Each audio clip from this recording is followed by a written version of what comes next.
Bayangkan seorang perempuan yang dulu bekerja sebagai penari klub malam, hidup dalam kesulitan ekonomi, bahkan tidak sempat menyelesaikan sekolah dasar, tiba-tiba menjadi presiden perempuan pertama di dunia. Tapi ironisnya, perjalanan menuju kursi kekuasaan itu justru membawanya ke penjara, pengasingan, dan menjadi salah satu sosok paling kontroversial dalam sejarah Argentina. Dialah María Estela Martínez Cartas de Perón, atau yang lebih dikenal sebagai Isabel Perón. Isabel lahir pada 4 Februari 1931 di La Rioja, Argentina, dari keluarga sederhana. Hidupnya jauh dari kemewahan.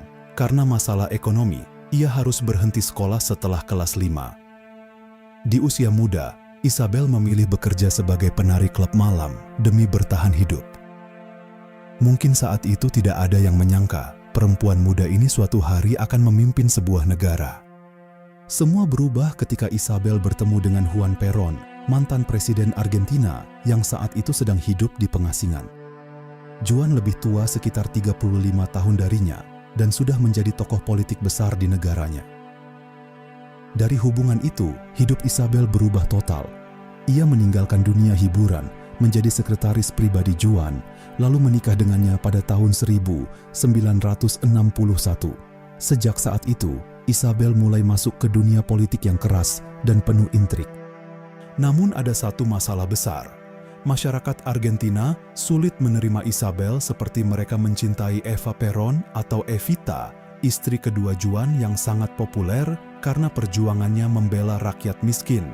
Isabel bahkan dijuluki Isabelita atau Little Isabel, tapi julukan itu tidak pernah membawa kedekatan emosional seperti yang dimiliki Evita di hati rakyat.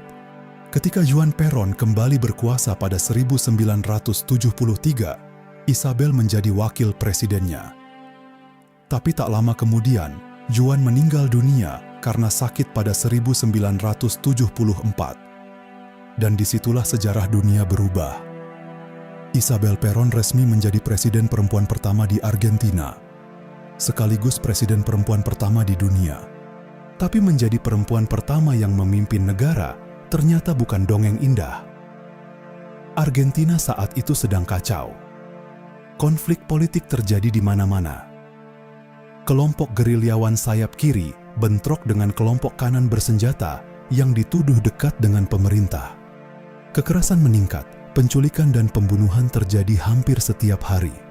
Aktivis HAM bahkan menyebut sekitar 2.000 orang diculik atau dibunuh selama masa kekuasaannya. Bayangkan tekanan yang harus dihadapi Isabel. Di satu sisi ia harus mempertahankan pemerintahan suaminya, di sisi lain ia menghadapi negara yang hampir kehilangan kendali. Banyak yang menilai Isabel tidak siap memimpin dalam situasi seburuk itu. Hingga akhirnya pada tahun 1976, militer mengambil alih kekuasaan lewat kudeta. Isabel dijatuhkan, ditangkap, lalu dijadikan tahanan rumah selama bertahun-tahun di Argentina. Setelah dibebaskan pada 1981, Isabel memilih hidup di pengasingan di Spanyol.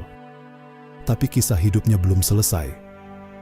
Puluhan tahun kemudian, tepatnya tahun 2007, ia kembali ditangkap atas tuduhan membiarkan pelanggaran HAM terjadi saat dirinya berkuasa.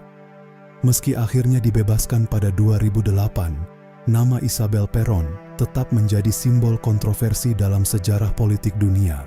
Namun di balik semua kegagalan dan kontroversi itu, ada satu hal yang tidak bisa dipungkiri. Isabel Perón membuka pintu sejarah bagi perempuan untuk masuk ke panggung politik tertinggi dunia. Ia mungkin bukan pemimpin yang sempurna, tapi langkahnya menjadi awal bahwa perempuan juga bisa berada di posisi kekuasaan tertinggi sebuah negara. Kisah Isabel Perón menunjukkan bahwa kekuasaan bisa mengubah hidup seseorang secara drastis. Dari penari klub malam menjadi presiden dunia, lalu berakhir di penjara dan pengasingan. Menurut kalian, apakah Isabel Perón layak dikenang sebagai pelopor perempuan di politik dunia, atau justru sebagai pemimpin yang gagal? Tulis pendapat kalian di kolom komentar.